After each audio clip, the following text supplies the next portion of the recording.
안녕하세요 여러분, 반갑습니다. 오늘 이 시간에는 해안지형에 대해서 학습을 할 거예요. 시험은 잘 보고 왔나요? 여러분은 시험을 보고 지금 이 동영상을 보고 있겠지만 선생님이 지금 동영상을 찍고 있는 이 순간은 아직 시험이 치러지기 전입니다. 난이도를 잘 맞췄는지 걱정이 되는데 여러분을 믿겠습니다. 자, 본격적으로 좀 볼까요? 우리 지금 지형 단원에서 한반도의 형성 과정, 지체 구조의 형성 과정, 그리고 특성, 그다음에 산지 지형, 하천 지형까지 공부를 쭉 했고요. 이번 시간에는 이제 해안 지형으로 넘어갑니다.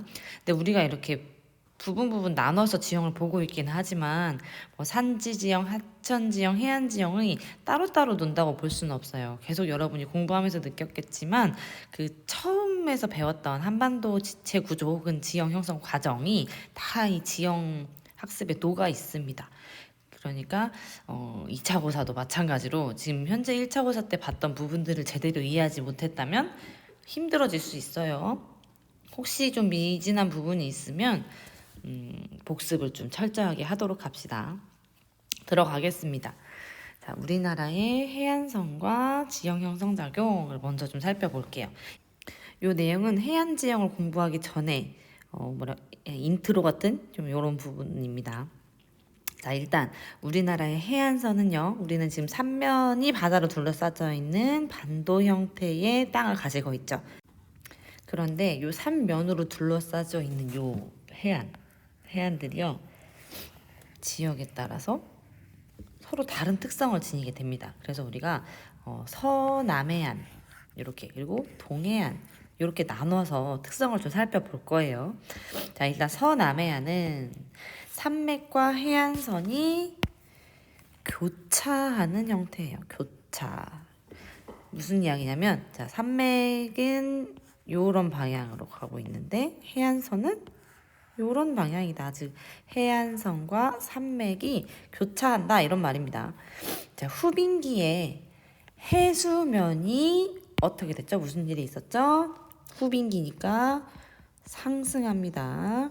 자, 후빈기에 해수면이 상승하여 침수되었기 때문에 해안선이 복잡한 리아스 해안 혹은 리아스식 해안이 형성이 되고 다도해를 이루게 됩니다. 이게 서남해안의 특징이에요. 자, 사실 이 리아스 해안이 나타난다, 뭐 해안선이 복잡하다, 뭐 다도해를 이뤘다 하는 요런 이 형태의 특성이 이 산맥과 해안선이 교차한다라는 점 때문에 나타나는 특성이에요. 한반도 지체구조 형성 과정에서 살펴봤지만 우리가 1차 산맥, 2차 산맥을 나누죠. 깨끗하게 다시 지워서 보겠습니다. 자, 보면 2차 산맥, 그러니까 2차 산맥은 지질 구조선을 따라서 약한 부분이 차별 침식을 받았고 남아있는 주변보다 높은 산줄기를 우리가 2차 산맥이라고 했어요. 그러다 보니까 이 산맥들이 이렇게 존재하는 상황에서 후빈기에 해수면이 올라온 거죠. 이 왼쪽 그림을 보면 좀 쉽게 이해할 수 있어요. 얘네들이 2차 산맥이 되는 거고 후빈기에 이렇게 해수면이 올라오죠. 올라오니까 이 산맥 사이사이에 이렇게 골짜기라고 우리가 부르는 이런 부분에 물이 이렇게 깊이 들어오겠죠. 산줄기는 잠기지 않고 요 사이사이 낮은 골짜기야 물이 잠기면서 굉장히 복잡한 해안선을 갖게 돼요. 그래서 사전적인 의미를 살펴보면 리아스 해안이란 하천의 침식작용으로 형성된 이 골짜기, 얘네 이 골짜기, 요 골짜기가 해수면 상승으로 침수되면서 복잡한 형태를 갖게 된 요런 해안을 우리가 리아스 해안 혹은 리아스식 해안이라고 부릅니다. 그러다 보니까 이 산줄기가 그 중에서 이제 봉우리가 높은 요런 부분들이 마치 섬인 것처럼 남아있게 되는 거죠. 그러다 보니 섬이 많은 다도해를 이룰 수 있는 겁니다. 이게 서남해안의 특징이고요. 실제로 이제 해안선을 보면 이렇게. 그러니까 얘네들은 해수면이 올라오기 이전에는 산봉우리였겠죠. 고도가 높은 산봉우리였고 이 사이사이로 골짜기로 해수면 상승으로 물이 들어오면서 이렇게 복잡한 형태의 리아스 해안이 만들어졌다라는 겁니다. 자, 굉장히 자세하게 설명을 하고 있어요, 지금. 자, 반면에요. 동해안은 해안선과 평행하게 산맥이 뻗어 있어요. 지금 얘네들 보면 해안선과 평행하게 뻗어 있는 산맥들이 있죠. 보면 우리는 1차 산맥이라는 것을 알 수 있습니다. 자, 요 1차 산맥 중에서 이 동해안과 맞닿아 있는 애는 함경산맥. 그리고 이쪽으로 내려오면 태백산맥이 되겠죠. 자, 이런 산맥들, 즉 1차 산맥, 동해안과 맞닿아 있는 1차 산맥의 산줄기들의 영향으로 해안선이 단조로워요. 이 서해안 쪽과 비교를 해보면 당연히 그럴 수밖에 없겠죠. 해안선이 단조롭고 섬이 적다라는 특징을 갖습니다. 이 두 해안의 특징의 차이가 해안 지형의 차이를 유발했어요. 그래서 서남해안에서 주로 생기는 지형과 동해안에서 주로 잘 생기는 지형이 서로 다르게 나타납니다. 흔히 이제 우리는 쉽게 생각하죠. 바다와 땅이 만나면 해안. 그 바다와 땅이 서로 영향을 주고 받으면서 해안 지형이 생기겠지라고 하는데 생각보다 다양하고 이 차이가 느껴지는 이런 지형들이 발달을 합니다. 자, 넘어가서요. 그러면 요 해안 지형을 형성하는 요인은 대체 뭐냐? 쉽게 얘기하면 해안 지형을 만드는 주체가 누구냐라는 거예요. 가장 중요한 애들을 소개를 하겠습니다. 첫 번째는 파랑이에요. 파랑이라는 말이 좀 낯설죠. 얘는 그냥 우리가 일상적으로 말하는 파도라고 이해를 하면 돼요. 파도. 그러니까 바람에 의해서 생기는 물결을 우리가 파랑이다라고 이야기를 합니다. 그렇기 때문에 파랑은 당연히 바람의 영향을 많이 받겠죠. 바람의 세기가 셀수록 파고가 커집니다. 파고라는 것은 우리가 이렇게 파도를 그리죠. 요 높이, 파도의 높이를 파고라고 합니다. 자, 두 번째, 또 해안 지형을 형성하는 아주 중요한 아이가 있어요. 이미 여러 번 등장했던 아이인데 조류가 있습니다. 조류라는 것은 앞에서 설명했었죠. 바닷물의 수위가 주기적으로 오르내립니다. 달의 영향을 받아서. 그래서 우리가 바닷물의 수위가 높을 때, 즉, 자, 이렇게 보면 육지라고 쳐봐요. 육지라고 한다면 바닷물의 수위가 이게 평균 해수면이라고 했을 때 수위가 가장 높을 때 이때를 뭐라고 했죠? 만조라고 했어요. 그리고 바닷물이 쑥 내려가요. 수위가 내려갈 때 이때를 우리가 간조라고 했죠. 그래서 이 간조와 만조가 주기적으로 옵니다. 이렇게 수위가 이렇게 오르내리죠. 그때 생기는 바닷물의 이 수평 운동을 이야기해요. 그러니까 육지의 입장에서 보면 자, 여기 이 사람의 입장에서 보면 바닷물의 수위가 오르내린다고 느껴지지 않고 이 바닷물이 밀려오고 이렇게 쓸려 나간다고 느껴질 거예요. 그래서 우리가 얘를 밀물, 나가는 애를 썰물이라고 하죠. 그러니까 이 밀물과 썰물을 합쳐서 우리가 조류라고 부르는 겁니다. 자, 이 조류는요, 이 바닷물의 수위가 오르내리는 운동이기 때문에 오르내리면서 생기는 흐름이기 때문에 좁은 바다에서, 그러니까 즉 요런 곳이죠. 요런 곳, 이렇게 육지와 육지 사이에 좁은 바다, 이렇게 좁은 바다에서 이 바닷길을 지날 때 유속이 빨라져요. 그러니까 바닷물이 흐르는데 이렇게 흘러가야 되는데 이렇게 좁은 해역이다 보니 이게 넓은 바다를 지나가는 애들보다 요 길을 왔다 갔다 하는 애들, 요 해역에서 왔다 갔다 하는 애들은 물살이 세겠죠. 그래서 이 부분은 명량해전 알죠? 그 명량해전에 등장하는 울돌목이 바로 이런 곳이에요. 그러니까 해역. 그래서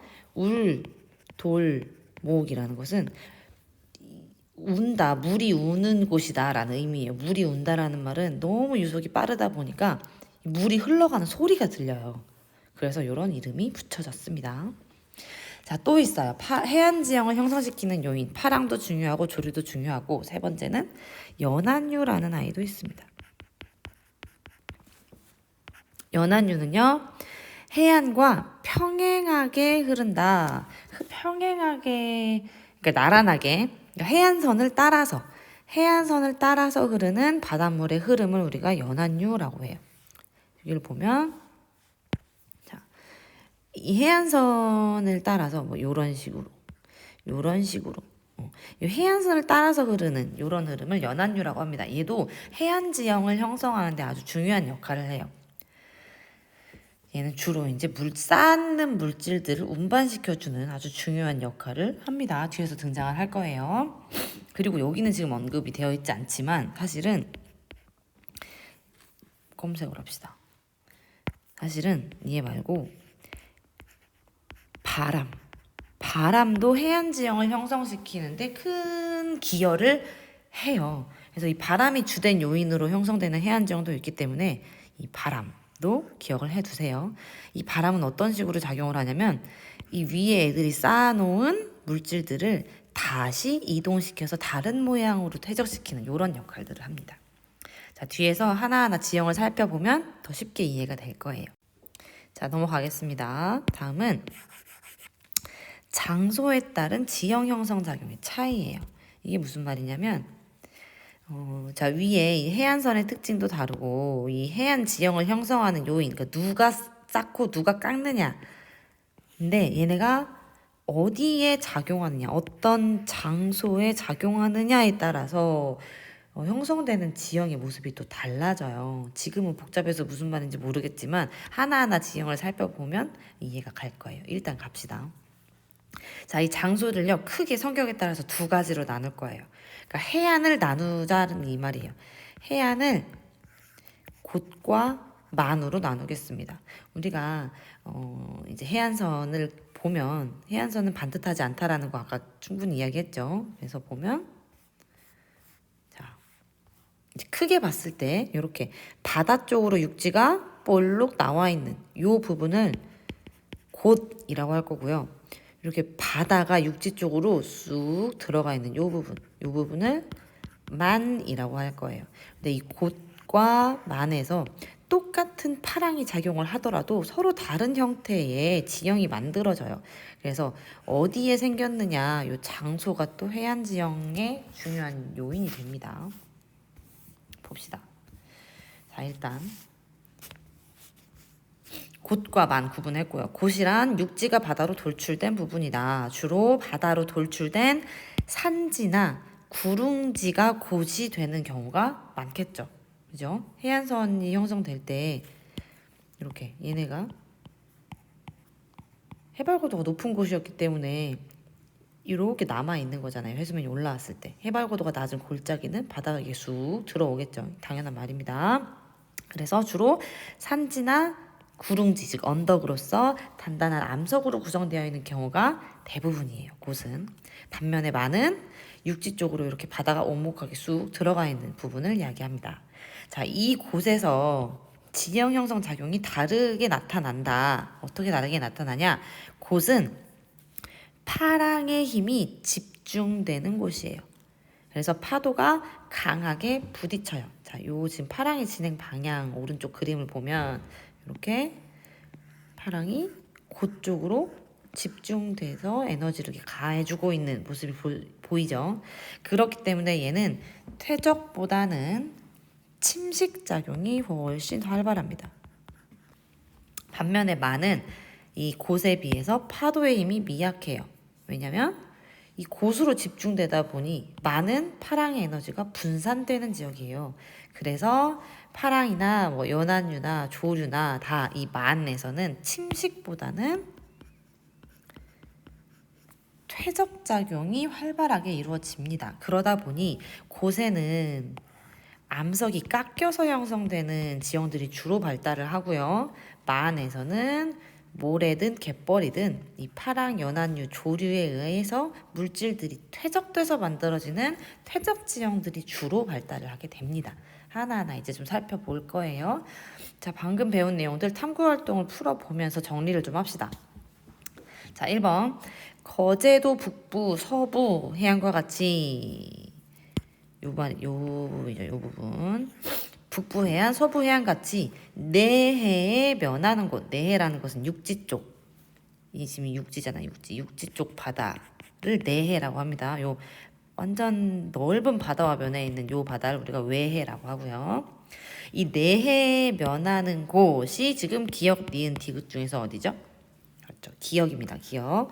기역에서는 파랑을 직접적으로 받아들일 수 없겠죠. 파도는 이렇게 먼 바다에서 이렇게 올 텐데, 그죠? 그래서 파랑보다는 조류가 더 힘이 셉니다. 이렇게 갇혀져 있는 안쪽 바다는 조류의 힘이 더 세요. 그래서 주로 갯벌 해안이 나타난답니다. 자, 2번 갑시다. 거제도 남부 해안이니까 지금 여기를 얘기하는 거죠. 여기 이 부분. 거제도 남부 해안과 같이 외해에 면하는 곳, 즉 니은과 디귿이 되겠죠. 이곳에서는 바다에 노출되어 있기 때문에 파랑이 힘이 세요. 파랑의 작용이 활발해서 암석해안, 모래해안이 번갈아 나타난대요. 어떻게 번갈아 나타나냐면 이게 3, 4번으로 이어집니다. 이렇게. 자, 곳에서는 그러니까 거제도 남부 해안 여기에 곳에서는 파랑의 작용이 활발한데 파랑 에너지가 집중되면서 침식 작용이 활발하게 되고 암석 해안이 발달합니다. 만에서는요, 파랑 에너지가 분산되기 때문에 침식보다는 퇴적 작용이 활발하고 그 결과 모래 해안이 발달합니다. 조금 더 이렇게 크게 보면, 자, 지금 파랑의 영향, 얘네는 파랑 영향을 전반적으로 많이 받는 외해에 면한 곳이죠. 그런데 그 안에서도 이렇게 바다로 돌출되어 있는 이런 부분, 즉 곳에는 암석 해안이 주로 생겨요. 파랑의 힘이 집중되기 때문에. 반면에 이렇게 안으로 쑥 들어가 있는 만의 형태인 곳은 똑같이 파랑의 영향이 미치지만 얘는 에너지가 분산되기 때문에 침식보다는 퇴적이 더 유리하게 되고 그래서 모래가 쌓이는 모래 해안이 주로 발달하게 됩니다. 그리고 앞에 나왔지만 이쪽 내해 이쪽 파랑의 영향이 적은 이 부분은 조류가 쌓는 갯벌이 발달을 한다라는 이야기겠습니다. 자, 이렇게 해서 지금 해안선의 특징 그리고 해안의 지형 형성 작용까지 살펴봤어요. 이제부터 본격적으로 그 세부적인 지형들을 좀 살펴보도록 하겠습니다. 넘어갑시다. 자, 해안 침식 지형을 좀 먼저 볼까요? 자, 해안 침식 지형은 주로 곳에 발달한다라고 했었죠. 곳에서, 즉 암석 해안에서 침식 지형이 발달합니다. 왜요? 파랑에 의한 침식작용으로 형성되는 지형이기 때문이죠. 파랑에 의한 침식작용을 활발하려면 파랑이 집중될 수 있는 요 곳에 발달을 해야겠죠. 침식지형은 어렵지 않아요. 그냥 생김새 정도 구분을 하면 되겠습니다. 해식애라는 아이가 있어요. 바다가 침식시켜서 만든 절벽이에요. 절벽. 그래서 파랑의 침식에 의해서 형성된 해안 절벽을 우리가 애라고 합니다. 그러니까 곳에서 바다와 면에 있는 땅인데 절벽이다. 그럼 걔는 그냥 해식애라고 하면 돼요. 자, 그 다음은 바다가 침식시킨 동굴을 말합니다. 그래서 해식애의 밑부분 중에서 주변보다 특히 약한 부분이 있어요. 이런 약한 부분이 파랑에 의해서 차별적으로 침식돼서 형성된 동굴을 해식동이라고 합니다.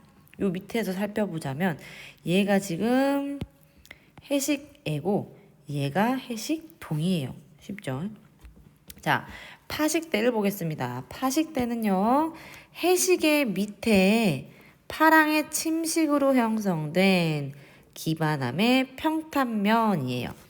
파랑이 침식시킨 대. 이 대는 대대자예요. 대대. 이렇게 요런 평평한 땅을 말하죠. 그래서 지금 요 부분을 우리가 파식대라고 하는 거예요. 쉽죠? 계속 갑시다. 시스텍이라는 애가 등장을 하는데요. 시스텍은 시, 바다에 있는 스텍, 굴뚝이에요. 굴뚝. 바다에 있는 굴뚝. 그러니까 모양으로 보자면 얘가 되겠죠. 딱 봐도 굴뚝같이 생겼죠. 근데 이거는 영어권 사람들이 시스텍이라고 한 거고, 우리나라에선 주로 뭐라고 불리냐면 촛대같이 생겼다 해서 마을마다 촛대바위 혹은 뭐 할미바위 뭐 이렇게 사람이 서 있는 것 같다라고 해서 그런 식의 이름으로 불리는 애들이 많아요. 그 애들이 다 시스텍입니다. 자, 해시계가 파랑의 침식에 의해서 후퇴합니다. 네, 전서쌤이 잠시 다녀가셨어요. 선생님이 지금 2학년 3반 교실을 빌려서 수업을 하고 있기 때문에 아무튼 계속 갑시다. 해시계가 파랑의 침식에 의해서 후퇴한다라는 말은 무슨 말이냐면, 요 해시계도 결국에는 침식지역이기 때문에 계속 육지 쪽으로 그러니까 바다 입장에서 보면 후퇴하는 거죠. 요 말이에요. 육지 쪽으로 이동하는 현상을 우리가 후퇴한다라고 표현을 합니다. 자, 이렇게 해시계가 후퇴할 때 침식에 견뎌서 남은 단단한 기둥 모양의 암석을 우리가 시스텍이라고 해요. 얘는 파랑에 의한 침식으로 형성이 되는데 차별 침식으로 형성이 되겠죠. 차별 침식이라는 것은, 자, 여기 약한 부분, 주변의 약한 부분은 다 침식돼서 없어졌는데 주변보다 조금 강했던 이 부분이 떨렁 남아있는 이런 형태에서 파랑에 의한 차별 침식으로 형성된 것이 시스텍입니다. 자, 그리고 마지막 해안 침식지형의 끝판왕이 등장했습니다. 얘가 가장 중요해요. 자, 해안 단구 어디서 많이 들어봤죠? 단구예요. 단구. 계단 모양의 땅이에요. 우리가 배운 하안 단구는 하천 양 안에 있는 계단 모양의 언덕이었다면, 얘는 해안가에 있는, 즉 바다와 육지가 만나는 해안 지역에서 형성된 계단 모양의 언덕을 이야기합니다. 자, 얘는 첫 번째 동그라미를 아주 통으로 알고 있어요. 통으로. 이해가 안 되면 어쩔 수 없어요. 외워버리세요. 과거에 파식대가 있어요. 혹은 파식대나 어떻을까? 파식대나 또는 과거에 해안 퇴적지형이거나, 해안이 퇴적시켜 놓은 모든 땅을 말합니다. 이 해안 퇴적지형과 파식대의 공통점은 형태로 봤을 때 둘 다 평평한 땅이죠. 퇴적시켜서 만들어 놓은 지형이 울퉁불퉁 막 산처럼 생기진 않았을 거 아니에요. 그래서 둘 다 평탄한 땅이에요. 그래서 이 퇴적지형이든 파식대든, 근데 주로 파식대입니다. 주로. 자, 과거에 파식대가 올라와야 돼요. 올라온다는 말은 집안의 융기 또는 똑같은 효과를 내는 운동이 있죠. 해수면이 하강합니다. 자, 다시. 과거의 파식대 혹은 해안 퇴적지형, 어쨌든 평평한 땅이, 해안에 있었던 평평한 땅이 집안의 융기 또는 해수면 하강에 의해서 현재의 해수면보다 훨씬 높은 곳에 위에 형성되어 있는 계단 모양의 지형, 언덕을 우리가 해안 단구라고 합니다. 하안 단구랑 비슷하게 이해하면 돼요. 하안 단구든 해안 단구든 지금 단구는 융기의 영향을 받았습니다. 그러니까 당연히 지금 현재 나타나는 해안 단구들도 신생대 3기에 있었던 경동성 요곡운동의 흔적이라고 볼 수 있고요. 융기의 영향을 많이 받은 지역, 지금 동해안, 서해안, 남해안 중에서 융기의 영향을 많이 받은 지역인 동해안에서 주로 관찰이 됩니다. 동해안에 주로 뚜렷하게 발달이 되어 있어요. 해안 단구가. 그래서 보면 동해안에 위치한 이 해안가 맞닿아 있는 그런 마을들 중에서 이 단구 위에 형성되어 있는 마을들이 많이 있고요. 농경지로 활용이 되기도 합니다. 자, 1차 산맥과 면에 있는 동해안에 넓은 농경지를 확보하기가 굉장히 힘들었겠죠. 그런데 해안가에 바로 붙어서 평탄한 지형이 만들어져 있다? 당연히 농경지로 활용하고 싶겠죠. 그리고 아이고, 왜 이렇게 써진다냐? 그리고 교통로로 이용이 됩니다. 지금 이 현재 해수면보다 훨씬 높게 올라와 있는 요 땅이기 때문에 지금 이 바다에서 뭐 태풍의 영향이든지 어쨌든 해일, 그러니까 파고가 높은 파도를 우리가 해일이라고 하죠. 요 해일과 같은 그런 재해로부터 안전할 수 있는 지역이죠. 그래서 마을, 농경지, 교통로 등으로 이용이 될 수가 있는 겁니다. 최근에는 관광 명소로 각광받기도 합니다.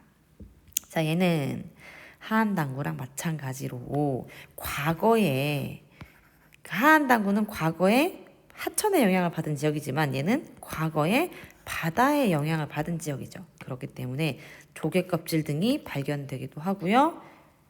둥근 자갈, 이놈의 둥근 자갈 왜 써지냐? 둥근 자갈이 발견되기도 합니다.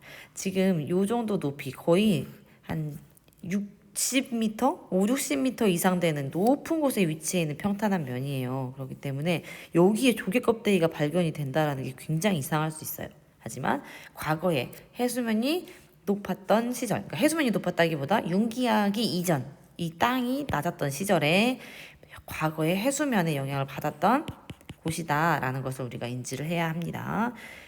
자, 얘가 지형도로 표현이 되어 있습니다. 이 지형도를 가지고 우리가 위에서 말한 해안 침식 지형들을 찾을 수 있어야 돼요. 일단 A를 봅시다. 지금 요런 모양의 기호들, 해안가에 요런 모양의 울퉁불퉁한 기호들이 나오면 얘가 뭐라고 했죠? 얘는 절벽입니다. 절벽. 그러니까 등고선이 굉장히 여러 개 있는데 이 등고선을 뭐라고 해야 돼? 생략했습니다 라는 표현이에요. 그러니까 등고선이 얘가 한 줄이 아니에요. 여러 줄이 있지만 이렇게 해가지고 등고선을 생략했습니다 라는 표시를 해준 거예요. 지금 이렇게 그래서 얘는 절벽이라는 거 알 수 있고, 해안가에 있는 절벽, 곳에 있는 절벽, 얘는 해식이구나 라는 거 알 수 있습니다. 자, 그리고 이 부분 해시계를 끼고 있고요. 바다 지금 현재 해수면하고 고도 차이가 상당히 많이 납니다. 지금 자, 계곡선의 간격이 50m, 그러면 주곡선의 간격은 10m가 되겠죠. 그러면 지금 해수면보다 한 20-30m 이상 고도 차이가 나는 곳에 주변과 비교해 봤을 때 확연하게 경사가 완만한 이런 면들이 나타나죠. 얘도 마찬가지예요. 지금 얘네가 바로 해안 단구가 되겠습니다. 이 D는 뭘까요? D. 참고로 D는요.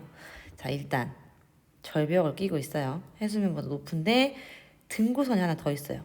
그러면 최소한 얘의 높이가 10m라는 거죠. 고도 차이가 해수면보다 10m 이상 높은 곳. 얘는 섬입니다. 섬. 뒤에 배우겠지만 이렇게 육지와 퇴적지형으로 연결되어 있는 이런 섬을 육지와 연결된 섬이라고 부릅니다. 이렇게도 뒤에 나옵니다. 갑시다. 문제를 풀면서 정리를 해보겠어요. 자, 해안 침식지형 A는 암석해안을 나타낸다. A에는 파랑의 침식에 의한 해시계가 발달한다. 정답은 5죠. 5.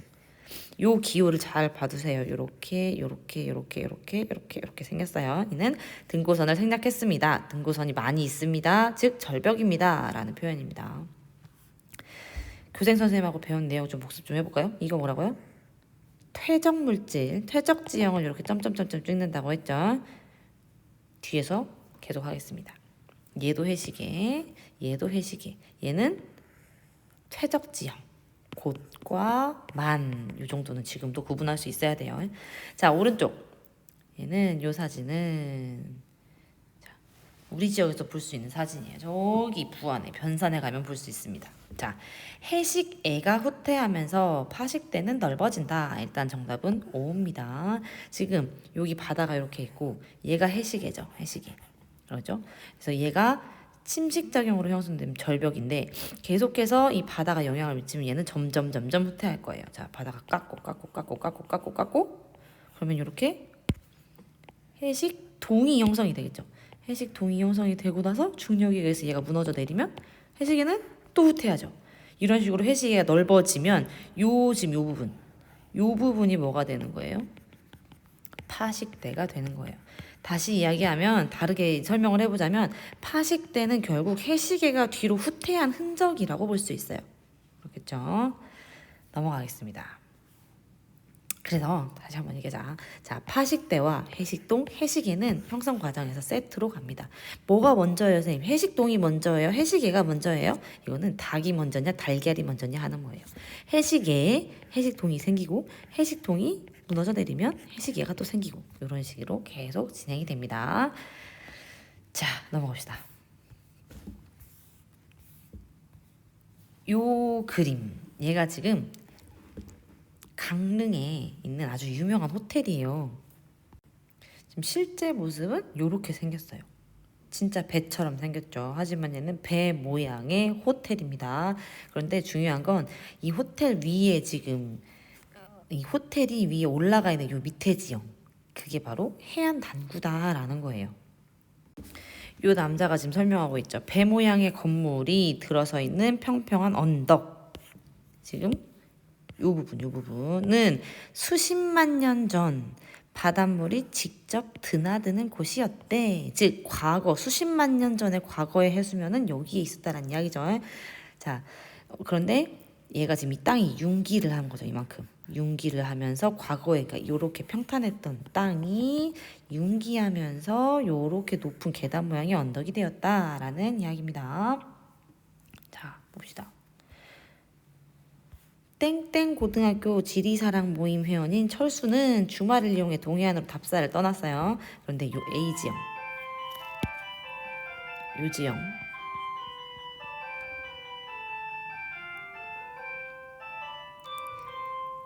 우린 계속 가겠습니다. 요 A지형을 조사하던 중, 자, 이곳이 주변 지형에 비해서 지금 보면 등고선의 간격이 굉장히 넓습니다. 즉 경사가 완만한 곳이에요. 자, 이곳이 비교적 넓고 평평하다는 사실을 알게 됐어요. 그리고 땅을 파봤어요. 땅을 팠더니 땅속 여기저기에 둥근 자갈들이 박혀 있었다. 둥근 자갈, 즉 엄마도가 높은 자갈은 하천이든 해안이든 뭔가 얘가 이동되었고 이동되는 과정에서 원마도가 높아졌다고 봐야 돼요. 그러니까 과거에 바다의 영향을 받았구나라는 것을 알 수가 있는 거죠. 땅을 왜 파봤는지 모르겠지만 땅을 파봐야 돼요. 뭔가 의심스러우면 여러분도 땅을 파보세요. 자, 해수면보다 지금 보면 계곡선의 간격이 100m니까 얘는 1대 5만 지도겠네. 1대 5만 지도니까 주곡선 간격은 20m겠죠. 그러면 20, 40, 60m. 지금 해수면보다 60m, 80m 정도 되는 고도에 굉장히 넓은 평탄한 땅이 나타나요. 얘의 단면을 그리면 어떻게 될까요? 자, 이렇게 단면을 그리면 얘는 이 부분은 지금 해발도 이렇게 높아요. 이렇게 그 경사가 급합니다. 근데 갑자기 경사가 완만해지다가 절벽이 나타나고 바다가 나타나는. 그래서 단면을 보면 아, 얘가 해안 단구구나라는 것을 알 수 있어야겠어요. 봅시다. 3번 A는 파랑의 작용으로 형성된 평탄면, 파식대죠.